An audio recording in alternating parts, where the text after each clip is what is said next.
Hello everyone, welcome back to my channel. तो बच्चों, आज जो हम टॉपिक पढ़ने जा रहे हैं दैट इज गोनियोमेट्री। तो this is the first video on the topic goniometry. अब इसके फॉलोइंग सीरीज में हम डिफरेंट डिफरेंट बॉडी पार्ट्स की गोनियोमेट्री कैसे करते हैं उसके बारे में पढ़ेंगे, but this is an introductory video about what is goniometry, right? So if you want to take personal classes from me or you want notes for any particular topic, so you can contact me through the mail that is physiotherapyclasses09@gmail.com. Now moving towards our topic, what is goniometry? ठीक है, तो बच्चों गोनियोमेट्री क्या होता है? Gonio मतलब होता है एंगल, ठीक है, एंड मेट्री मतलब मेजर करना उसे, ठीक है। तो goniometry means the measuring of an angle, ठीक है। तो ये हम किस डिवाइस से मेजर करते हैं? एक डिवाइस भी तो होगी जिससे हम मेजर करते हैं गोनियोमेट्री को, एंगल को, उसे हम क्या कहते हैं? गोनियोमीटर, ठीक है। तो अगर आपको गोनियोमेट्री करनी है तो आपके हाथ में क्या होना चाहिए? Goniometer. So that is the device जिससे आप गोनियोमेट्री परफॉर्म कर सकते हो, करते हो, ठीक है। So it is the instrument which is used for measuring the range of motion of the joint called the goniometer. So the term goniometry is derived from the Greek word. अब ये जो गोनियोमेट्री शब्द है ये कहाँ से आया है? ये ग्रीक लैंग्वेज से आया है। ग्रीक में गोनियो का मतलब होता है एंगल एंड मेट्रॉन का मतलब होता है मेजरमेंट, यानी कि आप किसी पर्टिकुलर एंगल को जब मेजर करते हो दैट इज नोन एज गोनियोमेट्री, ठीक है। तो ये एक एग्जाम्पल के तौर पे मैंने आपको एक ब्रीफ मिल जाए कि कैसा गोनियोमीटर होता है, कैसे जॉइंट का एंगल मेजर होता है, उसके लिए ये फोटो डाली है। नाउ प्री रिक्विजिट, अगर आपको किसी भी जॉइंट का मान लो रेंज देखना है, ठीक है। अब यहाँ पे देखो बच्चों, बॉडी के कॉन्टेक्स्ट में अगर हम बात करें एंगल की तो वो एक बहुत डिफरेंट चीज हो जाती है, ठीक है। जैसे आपने स्कूल में आपने बॉक्स आता था जिसको हम मैथ्स में यूज करते थे, उसमें एक डी होता था, तो उसमें आपको डिफरेंट डिफरेंट एंगल्स देखने को मिलते थे, ठीक है। तो उसी तरीके से ही गोनियोमीटर जो होता है उसके अंदर भी डिफरेंट डिफरेंट एंगल्स होते हैं, ठीक है, कि ये 90 डिग्री है, 180 डिग्री है, 360 डिग्री है, ठीक है। तो अब बॉडी में एंगल्स बनेंगे कहाँ पे? अब ऑब्वियस सी बात है, बॉडी में जहाँ पे जॉइंट्स होंगे वहीं पे आपके एंगल बनेंगे, ठीक है। अगर मान लो आप एल्बो जॉइंट को देखते हो, जैसे कि देखो इस इमेज में हमने एल्बो जॉइंट का फोटो प्लेस किया है यहाँ पे, ठीक है। तो यानी कि जब आप अपने एल्बो को मोड़ोगे और सीधा करोगे तो उसके बीच में कुछ पर्टिकुलर एंगल होगा, ठीक है। जैसे आपने अगर अपने आपने आपने एल्बो को बिल्कुल सीधा रखा है तो उसके बीच में कितना एंगल होगा? अगर आप इमेजिन करो, गोनियोमीटर को हटाओ, अगर आप सिंपल डी भी रखोगे ना आपकी एल्बो की एक्सिस पे, ठीक है, तो आपको वो 180 डिग्री का एंगल दिखाएगा, ठीक है। मतलब बिल्कुल स्ट्रेट है, जीरो, बिल्कुल जीरो से 180 डिग्री का दिखेगा, वो बिल्कुल स्ट्रेट है जब, ठीक है। तो ये होता है हमारी बॉडी के अंदर एंगल्स। तो हमारी बॉडी के अंदर एंगल्स हम कहाँ मेजर करते हैं? जॉइंट्स पे। अब क्योंकि जॉइंट्स पे डिफरेंट डिफरेंट मूवमेंट्स होती है, जैसे एल्बो पे फ्लेक्शन एक्सटेंशन, शोल्डर पे आपको ऑल 6 मूवमेंट्स देखने को मिलती है, ठीक है, रिस्ट पे आपको 4 मूवमेंट्स देखने को मिलती हैं। तो ऐसे ही हर जॉइंट पे अलग अलग मूवमेंट आपको देखने को मिलेगी। तो आपको हर जॉइंट की अलग अलग मूवमेंट की जो एंगल बनेगा उसे हम कह देते हैं रेंज, ठीक है। तो रेंज और एंगल में कंफ्यूज नहीं होना, इट इज वन और सेम थिंग, ठीक है। तो हम इसको एंगल भी बोल देते हैं और रेंज भी बोल देते हैं, राइट। तो अब इस एंगल को या इस रेंज को मेजर करने के लिए, अब देखो बच्चों, एंगल और रेंज में एक मोटे मोटे तौर पे आप कंफ्यूज मत होना। रेंज क्या हो गई कि जैसे मान लो एंगल को तो एक पर्टिकुलर चीज बता देगी आपको कि हाँ ये 60 डिग्री पे है, ठीक है। बट रेंज क्या हो गई कि मेरा जो एल्बो है फॉर एग्जाम्पल वो 0 से 90 डिग्री तक जा सकता है।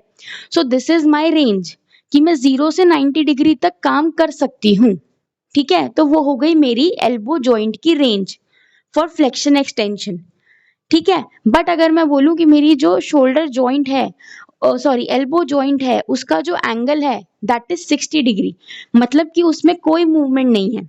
फॉर एग्जाम्पल आपने सुनी होगी एक टर्म कि मतलब अगर हम नी की बात करें तो फिक्स्ड फ्लेक्शन डिफॉर्मिटी, तो एक बहुत कॉमन डिफॉर्मिटी है जो हमें नी पे हो जाती है, ठीक है। पेशेंट्स आपने नहीं देखे होंगे तो आपको देखने को मिल जाएंगे, ठीक है। तो उनके पे क्या होता है ना कि उनका जो नी है वो एक पर्टिकुलर एंगल पे फिक्स होता है कि उसके ऊपर तो मूव कर लेगा पर उसके नीचे नहीं जा पाएगा। ठीक है, तो यानी कि हम बोलेंगे कि इसको FFD है, यानी कि फिक्स्ड फ्लेक्शन डिफॉर्मिटी है 30 डिग्री की। तो दैट मीन्स 30 डिग्री एंगल तक उसका पैर, उसके पैर वहीं तक सीधा होगा, उसके आगे सीधा नहीं होगा। ठीक है, तो बच्चों एंगल और रेंज में बिल्कुल भी कंफ्यूज नहीं होना। ठीक है, फॉर एग्जाम्पल ये मैं आपको एक बहुत लेमैन एग्जाम्पल से कोरिलेट करके बताती हूँ। मान लो मैं आपको पढ़ा रही हूँ ये चीज। ठीक है, अब मैं आपको न्यूरो भी पढ़ा सकती हूँ, मैं आपको एक्सरसाइज भी पढ़ा सकती हूँ, मैं आपको बायोमैकेनिक्स भी पढ़ा सकती हूँ, और मैं आपको इलेक्ट्रो भी पढ़ा सकती हूँ। ठीक है, तो दिस इज माई रेंज कि मैं आपको ये 4-5 सब्जेक्ट्स पढ़ा सकती हूँ। ठीक है, तो ऐसे ही एंगल जो हमारा जॉइंट है उसकी भी रेंज हो गई कि मैं 0 से 180 डिग्री तक घूम सकता हूँ। जैसे मैं आपको 5 सब्जेक्ट्स पढ़ा सकती हूँ तो मैं इन पांचों के बीच में घूम सकती हूँ। ऐसे ही जो जॉइंट है वो भी 0 से 180 डिग्री के लिए भी बीच में घूम सकता है। पर अगर मैं बोलूं कि भाई मैं तो MPT न्यूरो हूँ, मैं तो न्यूरो पे ही स्टक रहूंगी, मैं न्यूरो के ना ऊपर जाऊंगी ना न्यूरो के अभी नीचे जाऊंगी, तो वो हो गया आपका एंगल। ठीक है, तो ऐसे कंफ्यूज मत होना, बट नॉर्मली हम इनको मतलब बहुत सिनोनिमसली यूज कर लेते हैं आपस में, एंगल और रेंज को। तो अब बात करते हैं बच्चों प्री रिक्विजिट की, यानी कि अगर मुझे रेंज ऑफ मोशन मेजर करना है, ठीक है, ROM, तो उसके लिए एक थेरेपिस्ट को किस चीज के बारे में नॉलेज होनी चाहिए। तो सबसे पहले, जैसा कि अभी हमने बात करी कि रेंज ऑफ मोशन या फिर एंगल आप मेजर कहाँ करोगे, जॉइंट्स पे करोगे। ठीक है, तो आपको जॉइंट्स का जो एनाटॉमी है, उनका स्ट्रक्चर है, वो पता होना चाहिए। पहली बात तो ये, अगर आपको जॉइंट ही नहीं पता तो आप उसको मेजर कैसे कर पाओगे। अगर मैं आपसे बोलूं भाई ये कौन सा जॉइंट है, आप आइडेंटिफाई ही नहीं कर पाओ कि भाई ये शोल्डर है या हिप है ना, कंफ्यूज हो जाओ। तो इसके लिए आपको सबसे पहले जॉइंट्स पता होने चाहिए। ठीक है, दूसरा क्या पता होना चाहिए कि उस जॉइंट पे कौन कौन सी मूवमेंट होंगी। ठीक है, जैसे कि जो मेरा शोल्डर जॉइंट है उस पे 6 मूवमेंट होती हैं, flexion, extension, external rotation, internal rotation, abduction, adduction. ठीक है, बट अगर आप रिस्ट जॉइंट पे आओगे तो वहां तो 4 ही मूवमेंट है, flexion, extension, ulnar deviation, radial deviation. तो अगर मुझे पता ही नहीं होगा कि रिस्ट पे फ्लेक्शन एक्सटेंशन के अलावा अल्नर और रेडियल डेविएशन होता है, तो आप मेजर क्या करोगे। आप रिस्ट पे तो आ गए बट आपने 2 रेंजेस तो छोड़ ही दी, अल्नर और रेडियल डेविएशन की। ठीक है, तो आपको जॉइंट और जॉइंट के साथ साथ उसमें कौन कौन सी मूवमेंट होती हैं उनकी नॉलेज होनी चाहिए। ये तो बहुत बेसिक है जो एक थेरेपिस्ट को पता ही होना चाहिए, राइट। अब उस जॉइंट के ऑस्टियोकाइनेमैटिक्स, आर्थ्रोकाइनेमैटिक्स, ठीक है, ये आपको पता होने चाहिए। तो ये बेसिकली उन्हीं मूवमेंट्स का डिस्क्रिप्शन है। ठीक है, अगर मैं आपसे कहती हूँ कि आपको शोल्डर जॉइंट की सारी मूवमेंट्स के बारे में पता होना चाहिए, तो उसमें आपका आर्थ्रोकाइनेमैटिक्स भी आ गया, ऑस्टियोकाइनेमैटिक्स भी आ गया। ठीक है, और उसके बाद एक्सिस एंड प्लेन भी आ गए, क्योंकि जो भी जॉइंट में मूवमेंट होगी वो एक्सिस और प्लेन के बीच में ही होगी, राइट। अब बच्चों बात करते हैं टाइप्स ऑफ गोनियोमीटर की। अभी मैंने आपको बताया था थोड़ी देर पहले कि गोनियोमीटर वो इंस्ट्रूमेंट है जिससे हम अपने जॉइंट का एंगल मेजर करेंगे, क्योंकि अब बच्चों हमारी इतनी बड़ी बॉडी है, ठीक है, और अलग अलग टाइप के जॉइंट्स हैं। भाई अगर मैं सोचूं कि मैं शोल्डर जॉइंट पे जो गोनियोमीटर लगाऊंगी उसी को मैं अपने टोस पे भी लगा लूंगी पैरों के, तो देख रहे हो कितना फर्क आ जाएगा। शोल्डर बड़ा जॉइंट है और जो मेरा फर्स्ट MTP है, यानी कि टो पे जो जॉइंट है मेरे, वो तो बहुत छोटा जॉइंट है, तो ये तो गड़बड़ हो जाएगी। हर एक को थोड़ी ना एक ही चीज से नाप सकते हैं।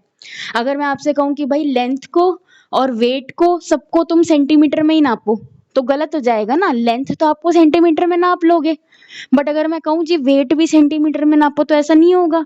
वेट तो केजी या ग्राम या पॉन्ड्स में ही आएगा। ठीक है, तो उसी तरीके से, राइट। तो अब टाइप्स ऑफ गोनियोमीटर हमारे पास बच्चों कौन कौन से होते हैं। Universal goniometer, gravity dependent goniometer, जिसको हम फ्लूइड गोनियोमीटर भी कह देते हैं, पेंडुलम गोनियोमीटर और इलेक्ट्रोगोनियोमीटर। ठीक है, तो ये 4 नाम याद कर लो कि हम कौन कौन से गोनियोमीटर यूज करते हैं, बट असल में हम सिर्फ यूनिवर्सल गोनियोमीटर यूज करते हैं। ऐसा नहीं है कि हम बाकी 3 करते नहीं है, बाकी 3 हम करते हैं, पर वो बहुत रेयर। ठीक है, कि कोई हमने रिसर्च में या फिर हम कोई ऐसा एक्सपेरिमेंट करके देख रहे हैं जी, जिसमें हमें बिल्कुल एक्यूरेट रीडिंग्स चाहिए, तो हम ये 3 यूज़ करते हैं, ज़्यादा यूज़ नहीं करते। ठीक है, इन तीनों में भी जो हमारा ग्रेविटी डिपेंडेंट है या फ्लूइड गोनियोमीटर है, इन तीनों में से भी ये मोस्ट कॉमन है। ठीक है, इन चारों में से पूछा जाए तो कौन सा कॉमन है? Universal goniometer. अब फिर बाकी की जो 3 है, सेकंड, थर्ड और फोर्थ, इनमें से पूछा जाए जी सबसे कॉमन कौन सा है, तो वो है फ्लूइड गोनियोमीटर या फिर ग्रेविटी डिपेंडेंट गोनियोमीटर। ठीक है, आ गया इन चारों का समझ अच्छे से लॉजिक, कब कहाँ क्या यूज होता है। यानी कि जो पहले वाला यूनिवर्सल है, इसका देखो नाम से ही पता चल रहा है, यूनिवर्सल गोनियोमीटर है, मतलब क्या कि इसको पूरा यूनिवर्स यूज करता है, ऐसे याद रखो। ठीक है, तो नॉर्मल जितने भी हमारे क्लिनिक्स हैं, ओपीडी हैं, हॉस्पिटल्स हैं, ज्यादातर हम यही यूज करते हैं। ठीक है, आप भूलोगे नहीं ऐसे कि universal goniometer is the most commonly used goniometer. बाकी 3 हम बहुत कम यूज करते हैं, और भाई कोई बहुत ही हाईटेक आदमी है, उसको यूज करना है तो वो डेली में भी यूज कर ले, कोई दिक्कत नहीं है। ऐसा कोई हार्ड एंड फास्ट रूल नहीं है कि भाई ये 3 हम ओपीडी में यूज ही नहीं करेंगे। बट हम इंडिया के सिनेरियो में बात कर रही हूँ, कम यूज होता है। अब बच्चों, जो यूनिवर्सल गोनियोमीटर है किसने डिजाइन किया था? मिस्टर मूरे ने। और ये सबसे कॉमनेस्ट वैरायटी है जो मैं आपको बता ही चुकी हूँ अभी। तो देखो, ये स्टील में भी आता है और प्लास्टिक में भी आता है। अब आप इसका साइज देखो, एक में तो पूरा 360 डिग्री का बड़ा सर्कल है, ये देखो।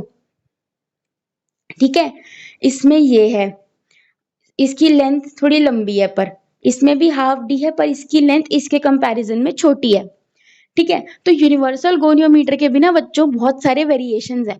अब याद करो, मैं आपको अभी बता रही थी कि भाई शोल्डर के लिए तुम अगर शोल्डर को भी उसी से नापो और मेरे फर्स्ट एमटीपी को भी उसी से नापो, तो वो चीज तो सही नहीं है ना।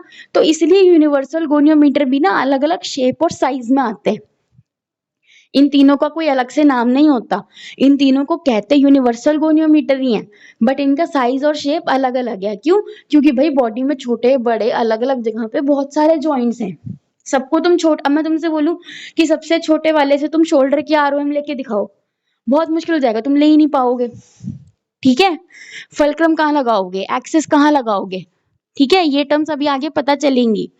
ठीक है, तो इसलिए इसका हमें ध्यान रखना है कि कौन से जॉइंट पे हमें कौन से वाला यूनिवर्सल गोनियोमीटर यूज करना है। बड़े जॉइंट पे बड़े वाला करेंगे, जो ठीक ठीक जॉइंट है जैसे कि एल्बो हो गया, रिस्ट हो गया, उन पे बीच वाला कर लेंगे, और जो बहुत छोटे छोटे जॉइंट्स हैं उन पे सबसे छोटे वाला कर लेंगे। अब देखो बच्चों, अब यूनिवर्सल गोनियोमीटर का देखो, इसमें इस इमेज में हम बात करें, भले इनके साइज और शेप अलग है, ठीक है, बट इनका ना एक स्टैंडर्ड फिक्स है। इनमें तुम्हें 3 चीजें बहुत कॉमन दिखेंगी, जो इन तीनों गोनियोमीटर के अंदर आपको दिखेंगी। कौन सी? स्टेशनरी आर्म, मूविंग आर्म और बॉडी। अब ये देखो, जो ये बीच का हिस्सा है ना गोल, तीनों का, ये वाला, ये वाला, ये है बॉडी, ये है इसका शरीर। ठीक है, और ये जो लंबी लंबी डंडियां निकल रही हैं, इनको हम कहते हैं आर्म। ठीक है, अब ये देख रहे होगे तुम, ये जो 2 लंबी लंबी डंडियां निकल रही हैं, ये भी 2 हैं, एक नहीं है। ठीक है, तो इनको हमने 2 अलग अलग नाम दिए। एक का नाम है स्टेशनरी आर्म, एक का नाम है मूवेबल आर्म। हम नाम से ही पता चल रहा है इनके फंक्शन क्या है। स्टेशनरी क्या है? जो हिलेगी नहीं, ठीक है, वो फिक्स रहेगी। और मूवेबल क्या है? जो घूमेगी, जो मूव करेगी। ठीक है, अब जो स्टेशनरी आर्म होती है ना बच्चों, वो गोनियोमीटर के साथ चिपकी हुई होती है। तो ना आपको डिस्टिंग्विश नहीं करना पड़ेगा कि कौन सी मूविंग है कौन सी स्टेशनरी है। जो गोनियोमीटर के साथ चिपकी हुई है वो स्टेबल है, और बाकी दोनों, और जो बाकी दूसरी है वो मूविंग है। ठीक है, बट ये डिपेंड करता है कि आप कौन सा गोनियोमीटर यूज करते हो। यूजुअली स्टेशनरी आर्म जो होती है वो स्टेबल ही होती है 99% यूनिवर्सल गोनियोमीटर्स के अंदर।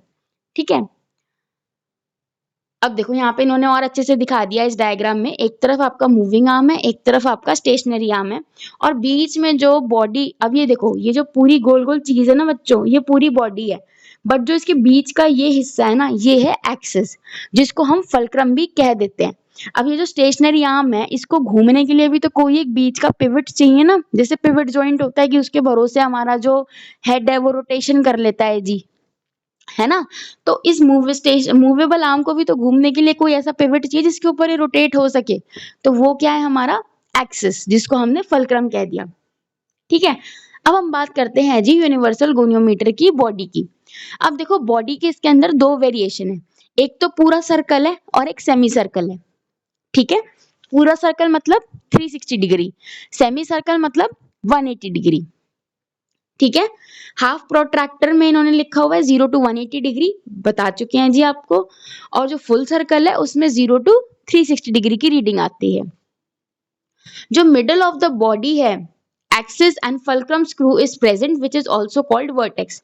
तो अब हमने बात करी थी बीच में, जो बॉडी के सबसे बीच में होगा उसको हम फल्क्रम कहते हैं, या फिर उसे एक्सिस भी कह सकते हैं, या फिर उसे वर्टेक्स भी कह सकते हैं। तो उसके तीन नाम है।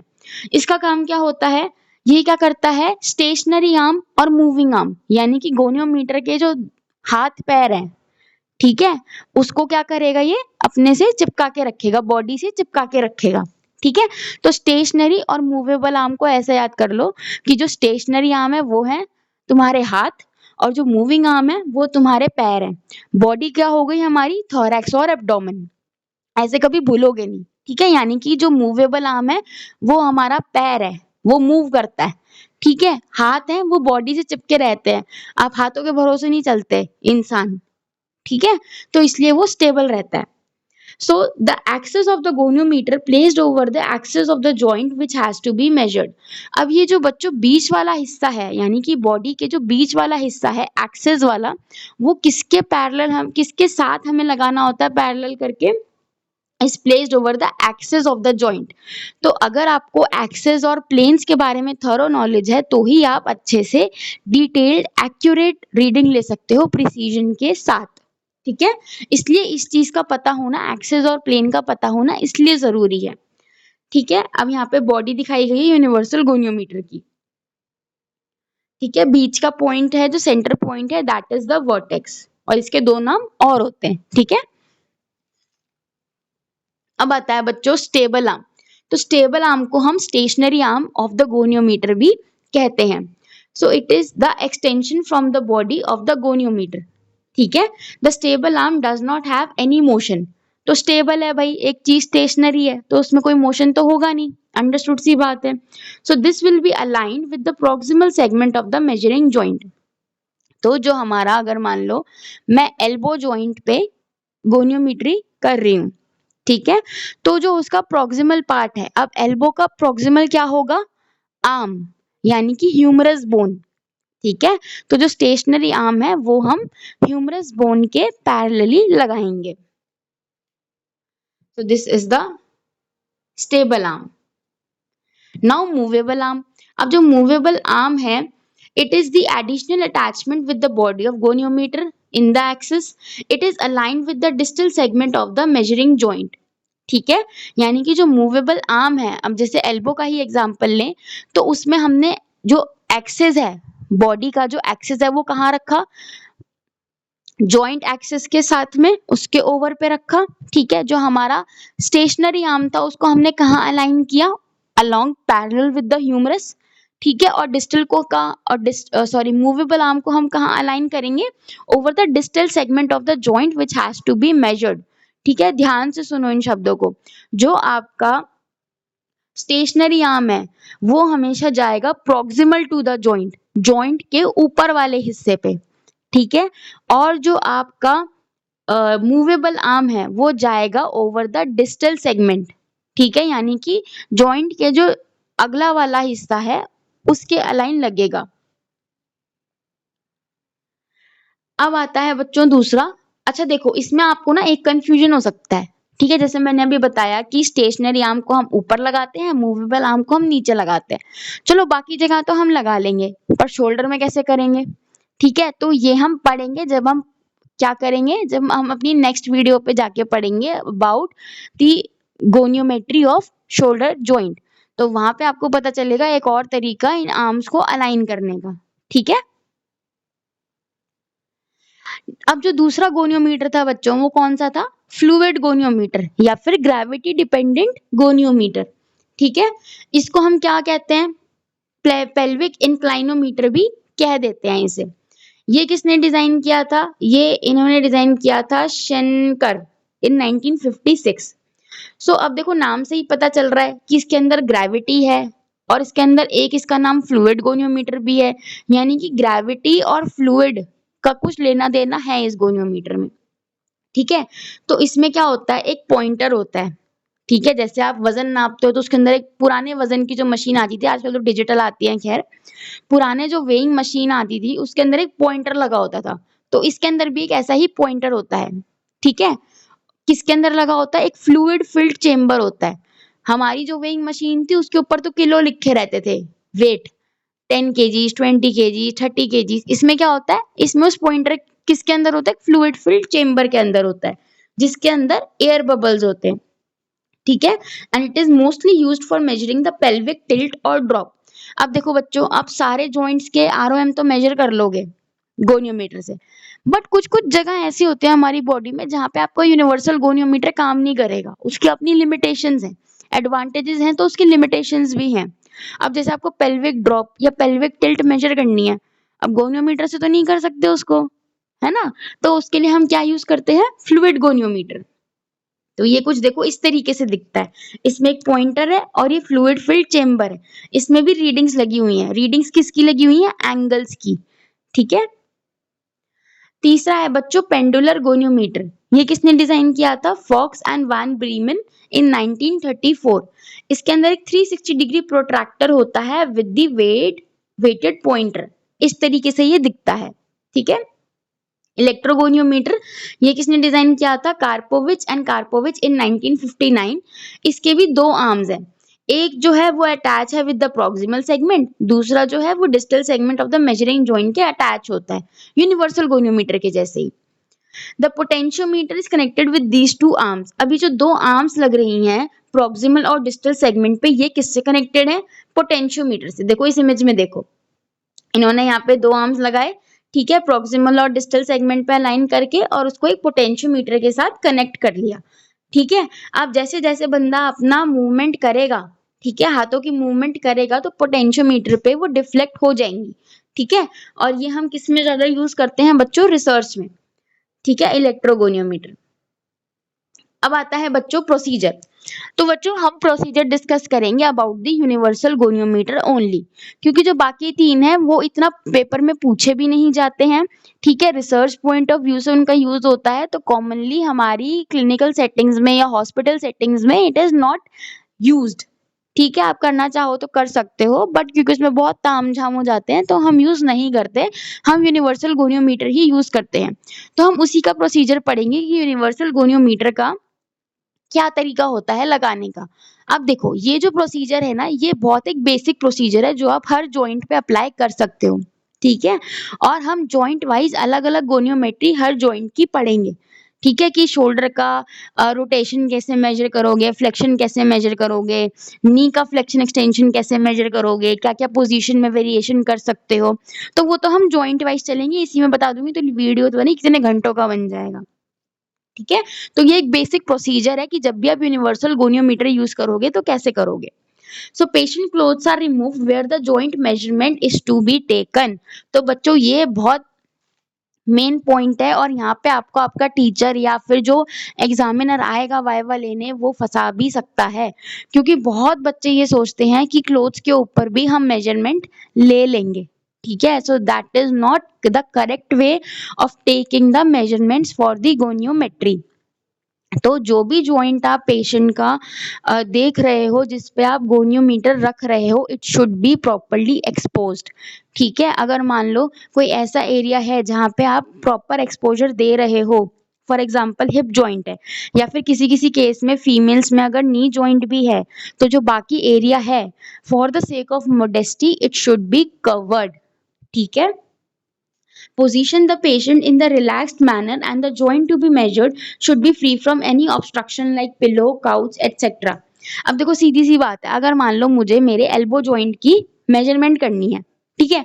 अब मैं एल्बो जॉइंट मैं पेशेंट को आराम से लिटा दूं, ठीक है भाई, मैंने उसको कंफर्टेबल कर दिया, मैंने उसे लिटा दिया। अब कंफर्टेबल करने के चक्कर में मैंने उसके एल्बो के नीचे भी भाई एक तकिया लगा दिया जी, तो तकिया लगा दिए कि भाई तू अपना आराम से हाथ रख के बैठ, तो मेरी रीडिंग सही आएगी। मेरी रीडिंग सही नहीं आएगी।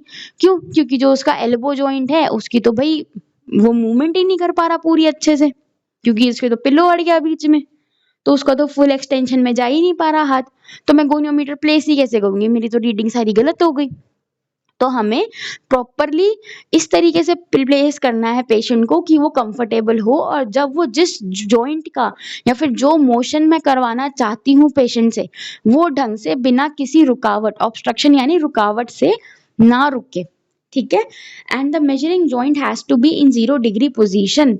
अगर मुझे एल्बो जॉइंट की मेजरमेंट करनी है, ठीक है, और अगर मैं सोचूं जी मैं एल्बो को तो पहले ही 90 डिग्री पे फ्लेक्शन करा के रखूंगी फिर मैं जॉइंट मेजर करूंगी, so that is the wrong method of doing goniometry. It is applicable to all the joints and all the ranges which you want to measure from a goniometer. ठीक है, तो ये बात अपने दिमाग में अच्छे से बैठा लो कि 0 डिग्री होनी चाहिए। ठीक है, अब जैसे फ्लेक्शन एक्सटेंशन है, या तो 0 डिग्री फ्लेक्शन पे ही चले जाओ, एंड पोजीशन फ्लेक्शन या एंड पोजीशन एक्सटेंशन, बीच में से कभी शुरू नहीं करना। मान लो किसी जॉइंट की रेंज है 0 से 180 डिग्री, मैं नॉर्मल की बात कर रही हूँ, ठीक है, पेशेंट तुम्हारा नॉर्मल है, पहले तो तुम प्रैक्टिस के लिए ही चेक करोगे ना रेंजेस, सीधा पेशेंट पे तो आजमाने पहुंचोगे नहीं, है ना। तो अगर अपने क्लासमेट पे भी तुम रेंज चेक कर रहे हो, तो या तो 0 डिग्री रखोगे या 180 डिग्री रखोगे। ठीक है, ये नहीं कि बीच में 70-80 डिग्री पे उसका हाथ फिक्स किया, भाई चलो जी आज तो हम यहीं से मेजरमेंट करेंगे, अपने रूल नहीं लगाने उसके अंदर। ठीक है, देखो इस तरीके से, या तो पूरा हाथ मोड़ के ही रखो या पूरा हाथ सीधा ही रखो। So the total procedure should be explain to the patient.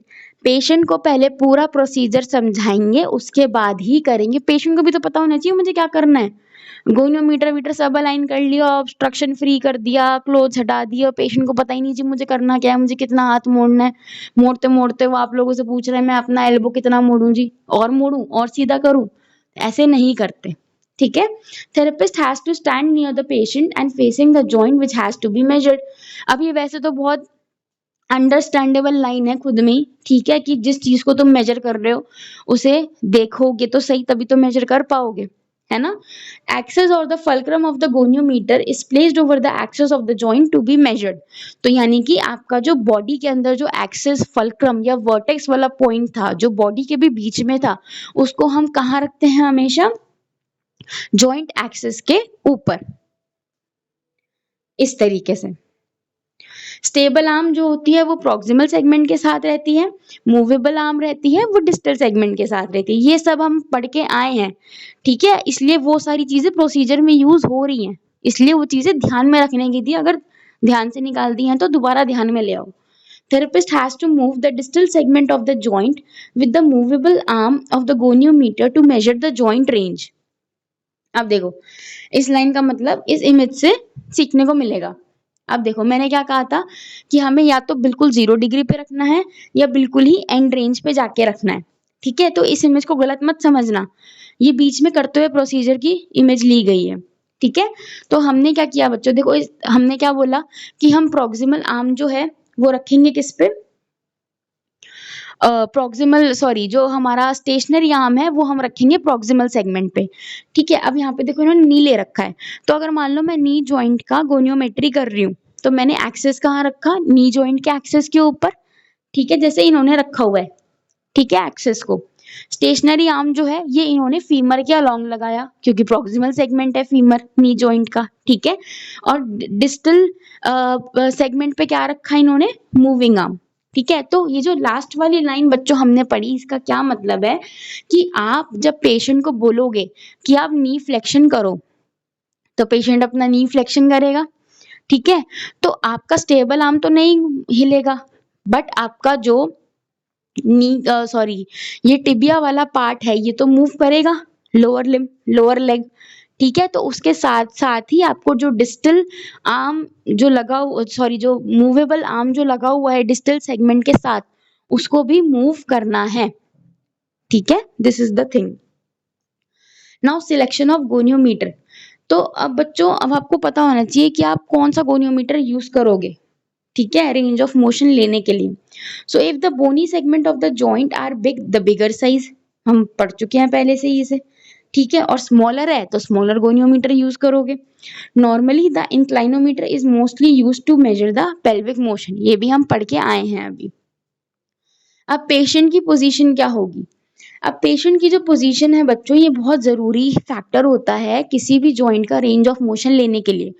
अब देखो, मैंने आपको नी जॉइंट का पोजीशन बताया, ठीक है, बट अब जब हम नी जॉइंट की गोनियोमेट्री पढ़ेंगे तो आपको पता चलेगा कि नी जॉइंट की गोनियोमेट्री हम सुपाइन में भी लेते हैं और प्रोन में भी लेते हैं, दोनों तरीकों से लेते हैं। प्रोन वाली जो होती है वो ज्यादा अच्छी और एक्यूरेट होती है as compare to the supine position, ठीक है। तो बहुत सारे पोजीशन के भी वेरिएशंस आते हैं, which position is more good, but कई बार क्या होता है ना कि अब ये दो पोजीशंस फिर हमने क्यों रखी नी की, अगर प्रोन में ज्यादा अच्छी आती है तो वो इसलिए रखी क्योंकि बच्चों कई बार क्या होता है ना कि पेशेंट मान लो उल्टा नहीं लेट पा रहा, मान लो उसको बहुत अस्थमा रहता है और वो उल्टा नहीं लेट पाता, या जो भी उसका XYZ रीजन है, तो क्या आप नी की गोनियोमेट्री करोगे ही नहीं, करनी तो पड़ेगी ना, है ना। तो इसलिए अलग अलग ऑल्टरनेटिव्स है पोजीशनिंग के, इसलिए दिए गए हैं। सो प्रॉपर पोजिशन, बट उसमें फैक्टर क्या होना चाहिए सबसे पहला कि आपकी जो पोजीशनिंग है उससे पेशेंट परेशान नहीं होना चाहिए।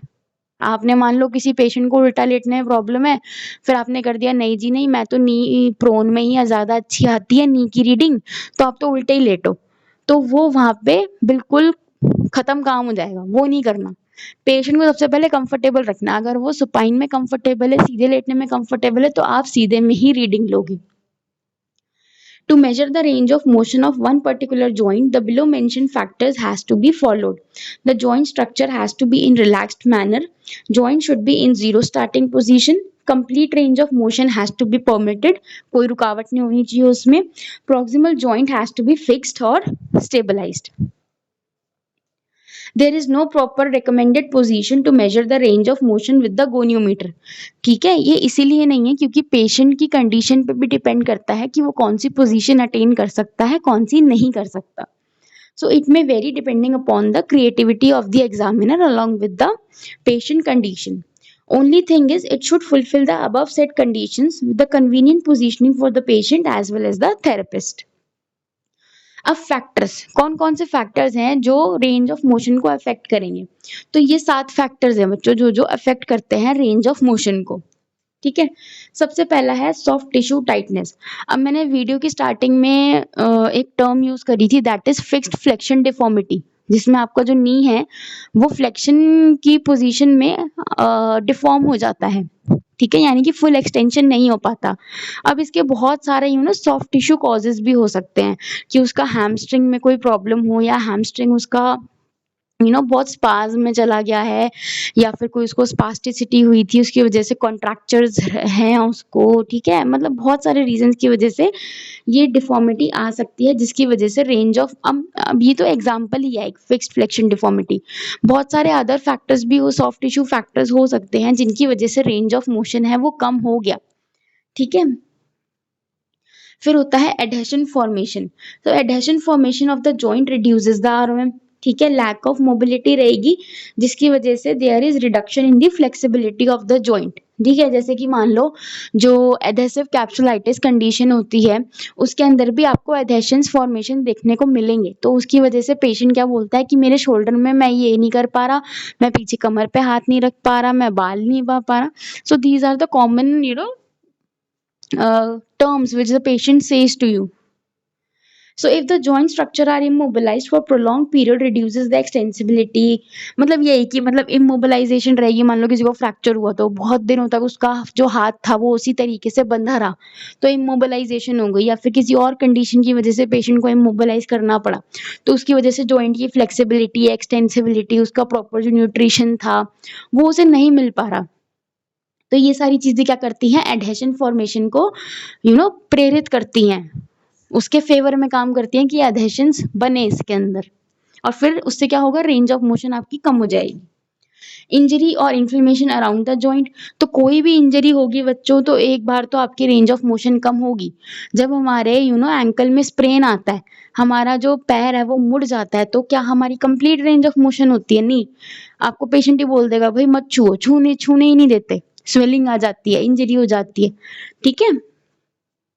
As the result of pain patient में avoid performing the full range of movement. Full range क्या, पेशेंट आपको कई बार तो छूने ही नहीं देगा। अगर किसी को बहुत अच्छा तगड़ा एंकल स्प्रेन होता है तो आप जाके उसका रेंज ऑफ मोशन तो छोड़ो, आप छुओगे ना तो भी कहेगा छुओ मत।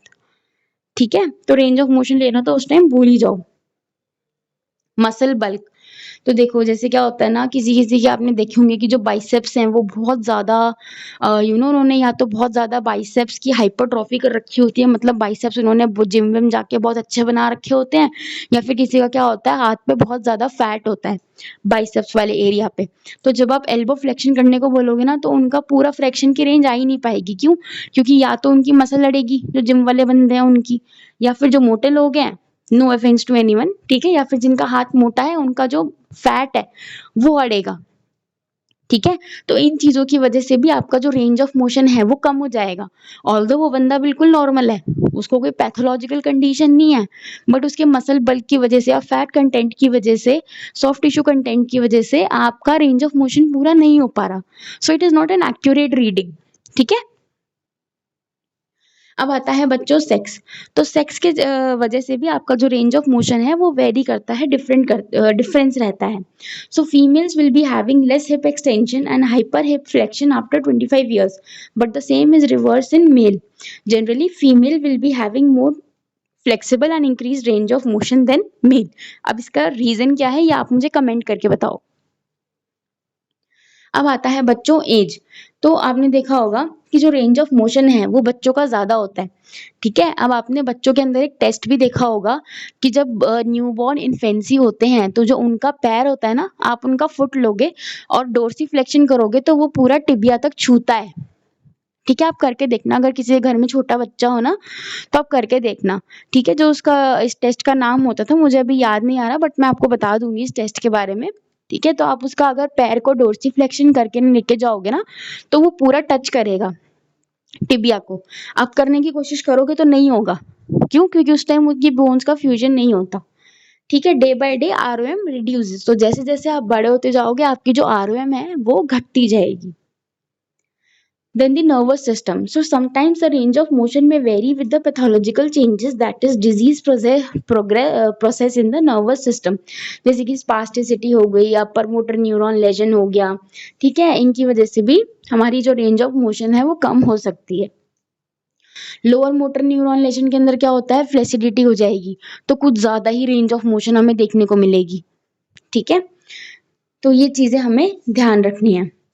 तो बच्चों ये हमारे फैक्टर्स थे जो अफेक्ट करते हैं आपके रेंज ऑफ मोशन को। अब बच्चों मेन आपको जो चीज याद रखनी है इसके अंदर वो ये है कि रेंज ऑफ मोशन या फिर गोनियोमेट्री किस चीज से करी जाती है, दैट इज द गोनियोमीटर। ठीक है, उसका फिर गोनियोमीटर के भी 4 टाइप्स पढ़े हमने। Most common is the universal goniometer. ठीक है, फिर हमने यूनिवर्सल गोनियोमीटर का स्ट्रक्चर पढ़ा कि उसके अंदर एक बॉडी होती है, उसका एक स्टेशनरी आर्म होता है, उसका एक स्टेबल आर्म होता है। ठीक है, ये सारी चीजें हमने पढ़ी। उसके बाद हमने ये देखा कि कौन कौन से फैक्टर्स अफेक्ट करते हैं हमारे रेंज ऑफ मोशन के ऊपर। रेंज ऑफ मोशन या फिर गोनियोमेट्री करने का तरीका क्या होता है, एक बेसिक प्रोसीजर कि उसका स्टेबल आर्म कहाँ लगता है और मूविंग आर्म कहाँ लगता है, एक्सेस ये हम कहाँ लगाते हैं पेशेंट की बॉडी के ऊपर। ठीक है, और बाकी 3 तरीके के गोनियोमीटर्स गोनियोमीटर्स के बारे में हमने पढ़ा।